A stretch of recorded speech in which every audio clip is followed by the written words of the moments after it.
Nobody expects salvation to be lying in a flooded gutter outside a Seattle skyscraper. When a desperate, debt-crushed father picked up a cold platinum timepiece worth more than his life's total earnings, he faced a brutal choice. Keep it and save his dying daughter, or return it. He chose wrong, or so he thought. Biting November wind whipped off Puget Sound, driving icy needles of drizzle into Damon Long's exhausted face. He wrestled the heavy steel doors of the Columbia Center's service entrance, shut his knuckles cracked and bleeding from 4 straight hours of repairing a blown compressor on a rooftop commercial HVAC unit. At 32, Damon carried the posture of a man 10 years older. The weight of the world, or more accurately, the weight of a staggering medical debt, was permanently settled across his broad shoulders. He jogged toward his battered Ford Transit work van, parked in the loading zone, his heavy boots splashing through ankle-deep puddles. As he stepped off the curb, the harsh glare of a street lamp caught something unnatural in the rushing water of the gutter. It wasn't the dull glint of a discarded soda can or the flat shine of a wet leaf. It was a sharp, brilliant reflection.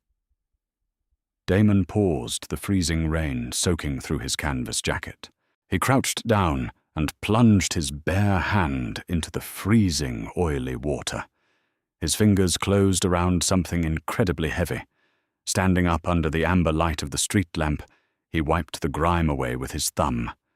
It was a watch, but even to a blue-collar mechanic like Damon, this was no ordinary piece of jewelry. The metal was too white to be steel, and the weight in his palm was immense. It featured an ice-blue dial surrounded by a rich chestnut-brown ceramic bezel. He didn't need to be a horologist to recognize the iconic crown logo. It was a Rolex Cosmograph Daytona. Damon slid into the driver's seat of his freezing van, slamming the door against the howling wind. He turned on the overhead dome light and stared at the timepiece. The sweeping second hand moved with a mesmerizing, silent fluidity. He flipped it over. Engraved into the polished case back were deep, elegant letters. For Andrea. Time is our only currency. Make it count. Dad. He pulled out his cracked smartphone, his thumbs clumsy from the cold, and typed Rolex ice blue dial brown bezel into the search bar. The results loaded slowly. When the page finally populated, the air completely left Damon's lungs. Rolex Daytona, reference 116506, platinum. Estimated market value, $85,000 to $100,000. Damon dropped the phone onto the passenger seat, as if the watch had suddenly caught fire. $100,000. He stared at his trembling hands. In his glove compartment sat a final notice from Seattle Children's Hospital. His 7-year-old daughter Lily had been born with Epstein anomaly, a rare congenital heart defect. She had survived her first 2 surgeries, but her tricuspid valve was failing again. The specialized reconstructive surgery she desperately needed required a massive upfront copay that his meager insurance simply refused to cover. The hospital was demanding $42,000 by the end of the month, or they would have to delay the operation. Delaying the operation meant risking heart failure. For the past year, Damon had worked double shifts, sold his late wife's wedding ring, and eaten ramen noodles for dinner, but he had barely scraped together $4,000. He looked at the watch. It was a lifeline thrown from the heavens straight into a muddy Seattle gutter. The next morning, Damon found himself standing outside Gold and Silver Exchange on Pike Street. The neon sign buzzed ominously in the gray morning light. Inside, an older man with a jeweler's loupe squeezed into his right eye was carefully examining the Daytona under a bright halogen lamp. "I'll be entirely straight with you, friend," the pawnbroker Bernie said, setting the watch down on a velvet pad. "This is the Holy Grail, solid platinum, but it's got an engraving, and I'm taking a massive risk that this isn't on a police stolen registry. I can't give you market value. I can give you $45,000. Cash. Right now. No paperwork.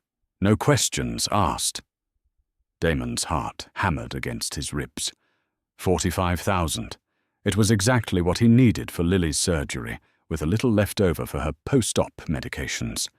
He imagined walking into the billing department at Seattle Children's and slamming the cash on the counter. He imagined the color returning to Lily's pale cheeks. He imagined his daughter growing up. "Do we have a deal?" Bernie asked, already reaching beneath the counter, the thick stacks of $100 bills practically visible in his eyes. Damon reached out and touched the cool platinum of the watch. He turned it over. "Time is our only currency. Make it count." He thought of his late wife, Sarah, and the promise he made to her on her hospice bed. Raise her to be good, Damon. No matter how hard it gets, raise her to be honest. If he stole this, if he traded another person's cherished memory for blood money, what kind of life was he buying for his daughter? A life built on a crime. "No," Damon whispered, his voice cracking. He pulled the watch off the velvet pad and shoved it into his jacket pocket. "I'm sorry to waste your time. You're making a mistake, kid," Bernie called out, as Damon pushed through the glass door. "You won't get a better offer." Damon stepped back out into the Seattle drizzle, his stomach violently twisting with regret and panic. He had just walked away from his daughter's life. With trembling hands, he pulled out his phone again. He didn't search for Rolex prices this time.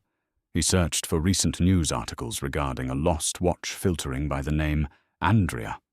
It took less than 5 minutes. An article from the Seattle Times Society page from yesterday evening detailed a chaotic scene outside a charity gala at the Fairmont Olympic Hotel. Andrea Whitman, the newly minted 34-year-old billionaire CEO of Whitman Keller Industries, had been swarmed by aggressive paparazzi. In the scuffle, a deeply sentimental family heirloom, a platinum Rolex, gifted by her recently deceased father, Jonathan Whitman, was torn from her wrist. A $20,000 reward was being offered for its return. $20,000. It wasn't 45, but it was half of what Lily needed. Maybe if he explained his situation, she would be generous. Damon started his van and turned the steering wheel toward Bellevue. Whitman Tower was a towering monolith of black glass and steel that dominated the Bellevue skyline. Damon felt painfully out of place as he walked into the cavernous white marble lobby. His scuffed work boots squeaked loudly on the pristine floors, and his faded canvas jacket smelled faintly of ozone and engine oil. He approached the sprawling security desk, where 2 men in immaculate dark suits eyed him with immediate, practiced suspicion. "Can I help you, sir?" the taller guard asked, his tone polite, but laced with unmistakable dismissal. "I need to see Andrea Whitman," Damon said, keeping his voice steady. "I have something that belongs to her." The guard offered a thin, patronizing smile. "Ms. Whitman doesn't take unannounced walk-ins. If you have a delivery, it goes to the loading dock." "It's not a delivery," Damon insisted, leaning closer. "I found her watch, the one she lost last night at the Fairmont." The 2 guards exchanged a sharp look. The taller one tapped his earpiece. "Sir, we've had 20 people in here this morning, claiming they found the CEO's watch looking for a payout. I'm going to have to ask you to leave before I escort you out." "I'm not lying." Damon's voice rose. Desperation bleeding into his tone. He reached into his pocket. "Look, it's right. Hand out of the pocket." "Right now," the second guard barked, stepping forward, his hand dropping to the radio at his belt. "What is the problem here, David?" A sharp, commanding voice echoed across the marble. The guards instantly stiffened, stepping back like scolded children. Damon turned. Walking toward them was a woman who looked like she had been carved from ice and obsidian. Andrea Whitman possessed a striking, austere beauty. Her dark hair was pulled back into a severe, flawless chignon, and she wore a tailored slate-grey Tom Ford suit that probably cost more than Damon's van. Her eyes, a piercing shade of hazel, swept over Damon with clinical precision. She looked exhausted, the faint, bruised shadows beneath her eyes betraying the immense pressure she was under. "Ms. Whitman," the head guard stammered. "This man was causing a disturbance. He claims to have your property." Andrea crossed her arms, stopping 3 feet from Damon. "Do you?" she asked, her voice devoid of emotion. Slowly, carefully, Damon pulled his hand from his pocket and uncurled his fingers. The heavy platinum Daytona rested in his calloused, grease-stained palm. Andrea's breath hitched. For a fraction of a second, the icy Billionaire facade cracked, and Damon saw a vulnerable, grieving daughter. She reached out with trembling fingers and took the heavy timepiece, turning it over to run her thumb across the engraving. A solitary tear threatened to escape her eye, but she blinked it away instantly, her walls slamming back up. "Where did you find this?" she asked, her voice tight. "In a gutter outside the Columbia Center," Damon said. "Must have been kicked down the block during the scuffle last night, then washed down the street by the rain." Andrea looked up at him, truly seeing him for the first time. She took in his worn clothes, his exhausted eyes, the heavy bags under them. She snapped her fingers, and a sleek assistant materialized from the shadows. "Chloe cut a check for $20,000 from my personal account. Bring it down immediately." Andrea turned back to Damon. "You have my profound gratitude, Mr. Long. Damon Long. Mr. Long, the reward is yours. Thank you for your honesty." She turned to walk toward the private elevators. "Keep it," Damon said. Andrea froze. She slowly turned back around, her perfectly sculpted eyebrows knitting together in confusion. "Excuse me." Damon swallowed the massive, suffocating lump of panic in his throat. Every instinct screamed at him to take the 20,000. But 20,000 wasn't 42. If he took it, he would still be short. Lily's surgery would still be delayed, and he would have essentially sold his soul for a half measure. "I tried to pawn it," Damon said loudly, the marble lobby amplifying his confession. The security guards tensed. Andrea tilted her head, intrigued. "Go on." "A guy on Pike Street offered me $45,000 cash for it an hour ago." Damon continued, his voice trembling, but his gaze locked fiercely on hers. "I needed the money. God knows I need the money. But I read the engraving. I couldn't build my life by stealing a piece of yours. I brought it back because it belongs to you, not for a reward." He turned and began walking toward the revolving doors. "Wait," Andrea commanded. Her voice carried undeniable authority. Damon stopped but didn't turn around. "Everyone has a price, Mr. Long," Andrea said, stepping closer to his back. "Why didn't you take the pawnbroker's money?" Damon looked over his shoulder, his blue eyes hollow and haunted. "Because my daughter wouldn't want to live on stolen time." Without another word, he pushed through the glass doors, disappearing into the relentless Seattle rain, leaving a $20,000 check and a stunned billionaire behind him. Up in the penthouse boardroom, the atmosphere was toxic. Andrea sat at the head of a massive mahogany table, absent-mindedly rubbing her thumb over the ceramic bezel of her father's watch. Across from her sat Raylan Simpson, the company's chief operating officer, and the man actively rallying the board to oust her. "Your father's vision was admirable, Andrea, but Whitman Keller cannot bleed capital on these low-yield residential holdings in Ballard." Raylan sneered, tossing a glossy dossier onto the table.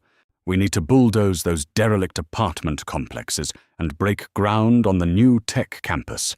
The eviction notices go out Friday." Andrea barely heard him. Her mind was replaying the encounter in the lobby. "Because my daughter wouldn't want to live on stolen time."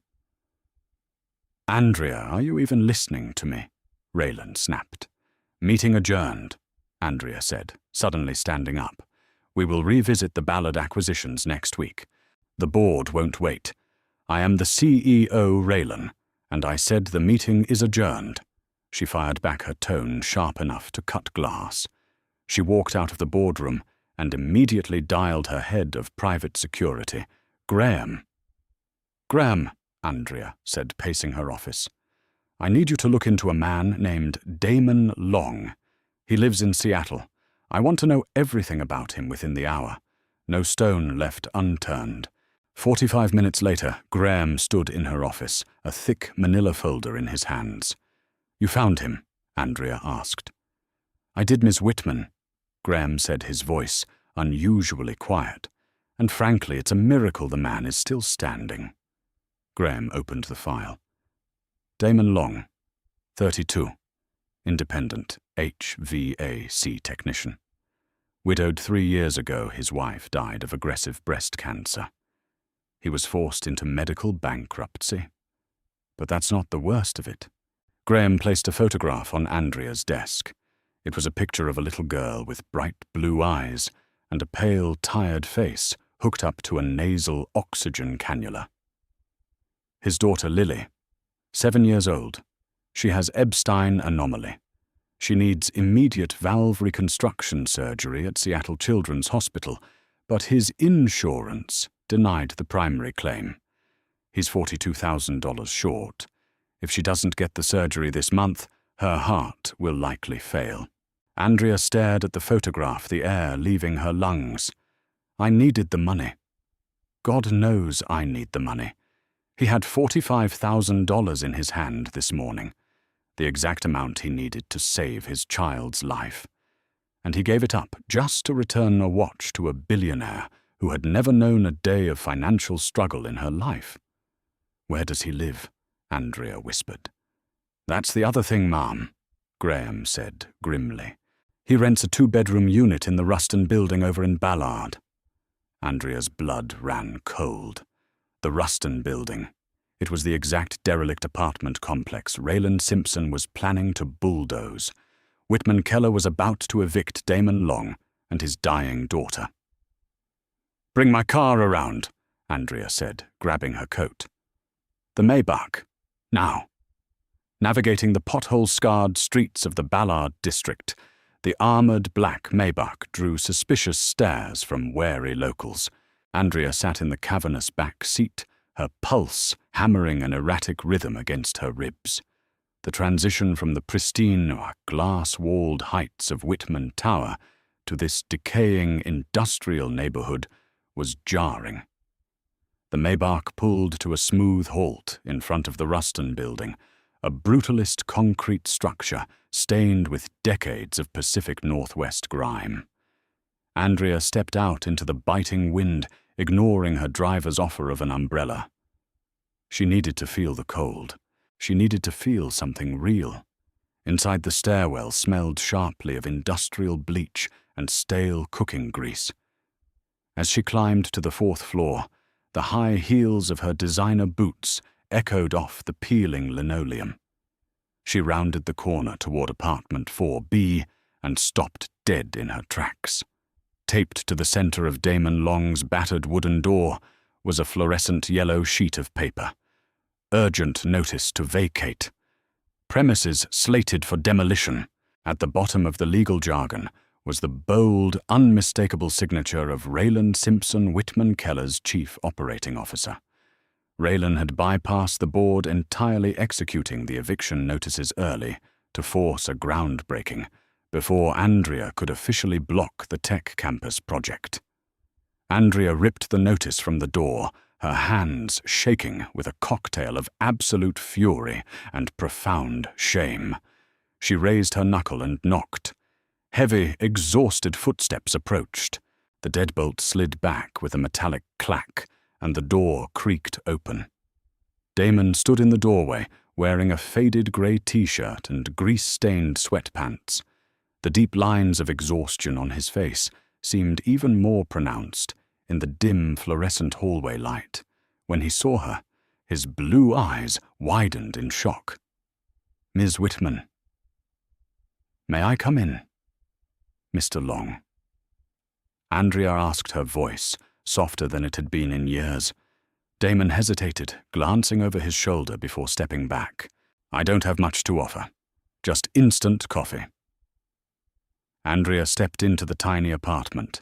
It was immaculate despite the peeling wallpaper and water-stained ceiling. But what caught her breath was the sheer volume of medical equipment. Oxygen tanks stood like steel sentinels in the corner. A heart monitor hummed quietly on a small side table. Curled on a worn thrift store sofa, wrapped in a fleece blanket, was a little girl. She was drawing quietly in a coloring book, a clear plastic cannula feeding oxygen into her nose. She looked up, her striking blue eyes, a mirror image of her father's, locking on to Andrea.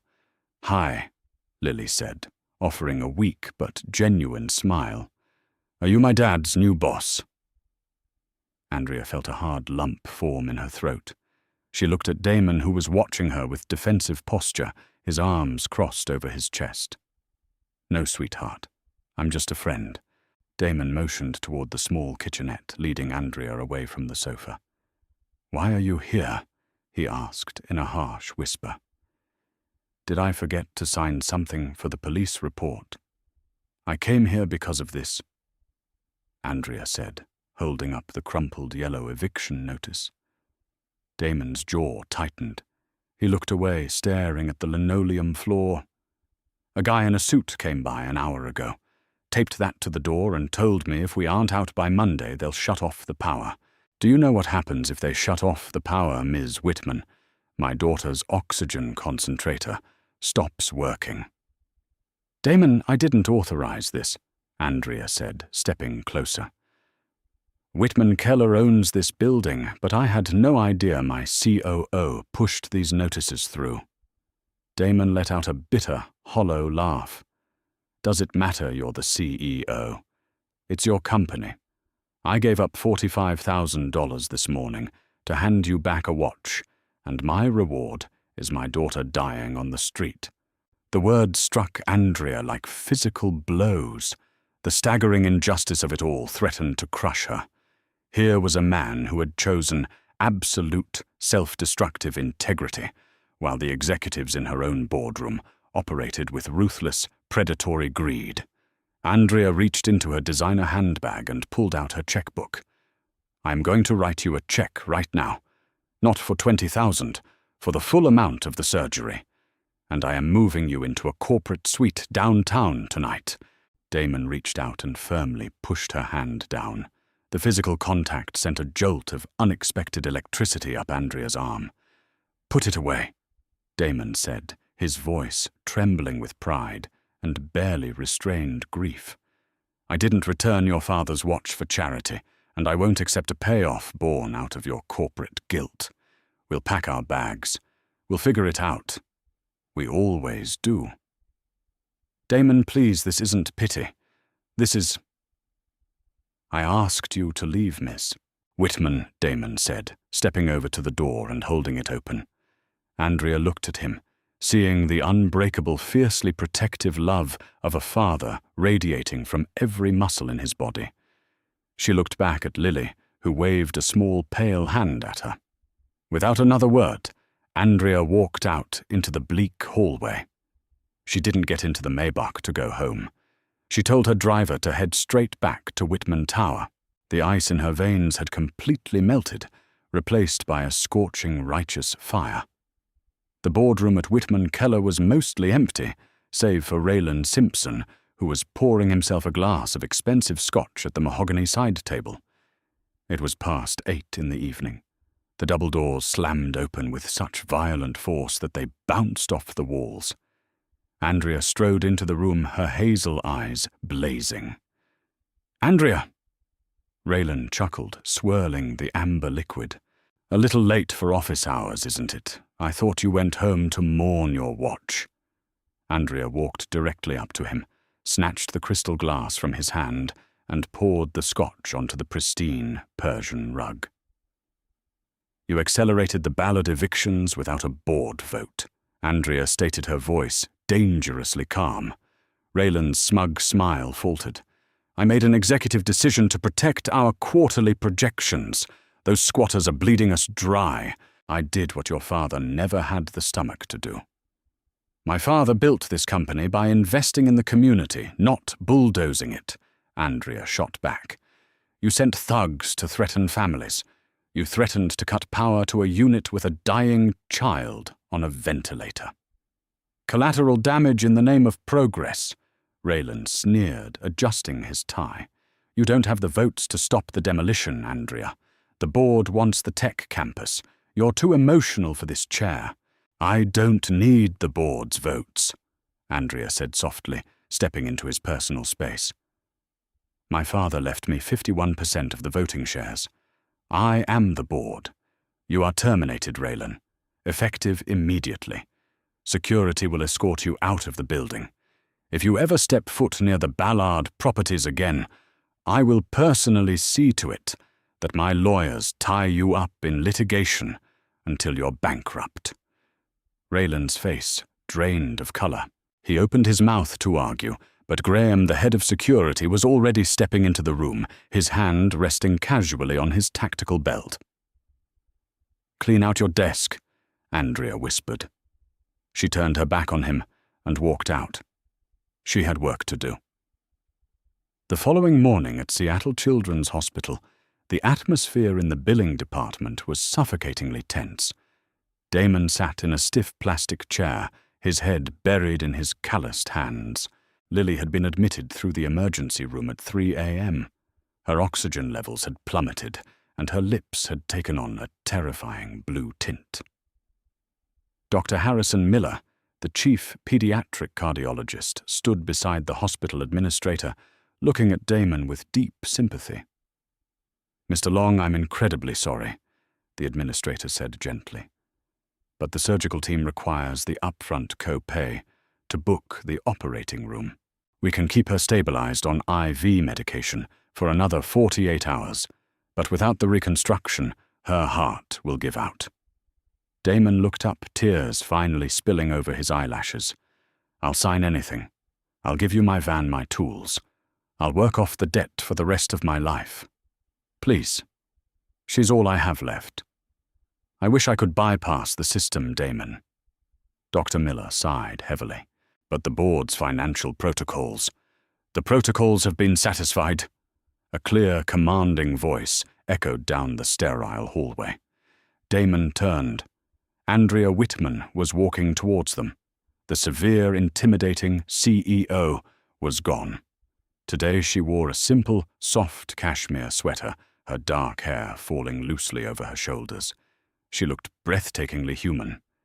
She walked past Damon and handed a thick, leather-bound folio to the hospital administrator. What is this? The administrator asked, adjusting his glasses.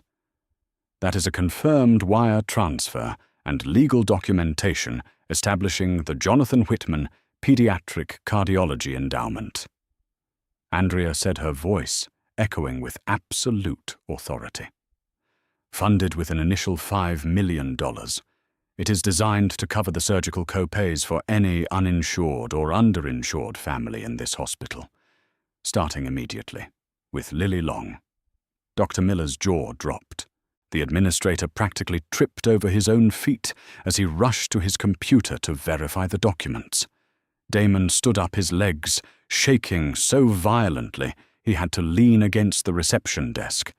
He stared at Andrea completely, unable to process what was happening. Andrea, what did you do? I made my time count, Andrea said, softly, repeating the engraving from her father's watch. She stepped closer to him. The invisible barrier of wealth and class that had separated them entirely vanished in the fluorescent light of the hospital corridor.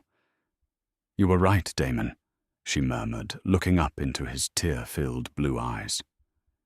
I was letting my company's greed poison the legacy my father built. You sacrificed everything to do the right thing for a complete stranger. You saved my soul yesterday. Let me save Lily's today. Damon couldn't hold back anymore. A ragged sob tore from his chest, and he stepped forward, wrapping his heavy, muscular arms around her. Andrea didn't flinch. She leaned into him, her hands coming up to grip the fabric of his worn jacket. For the first time since her father died, she felt entirely safe. Thank you. Damon wept into her hair. Thank you.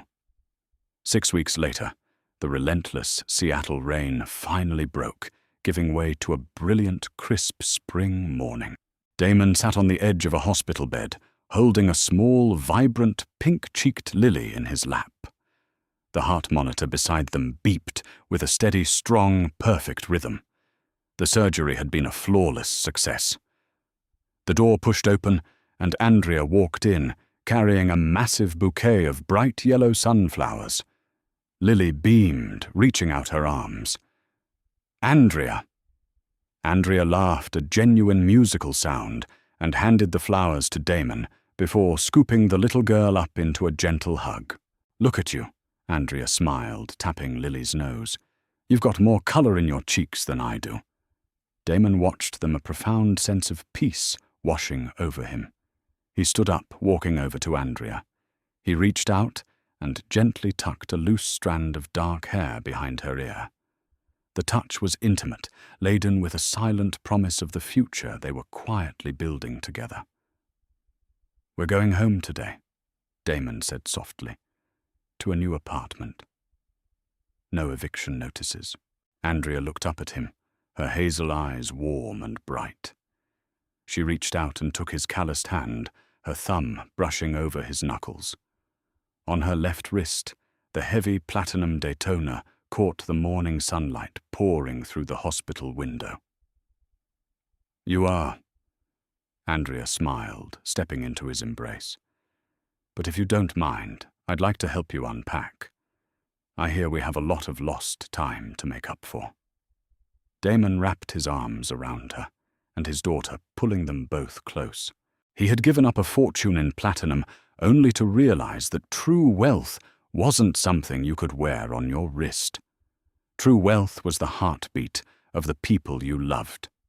If this story of integrity sacrifice and unexpected love touched your heart, please tap the like button, share this video to remind others that honesty still pays off in incredible ways, and don't forget to subscribe to our channel for more real-life dramatic stories of redemption and romance.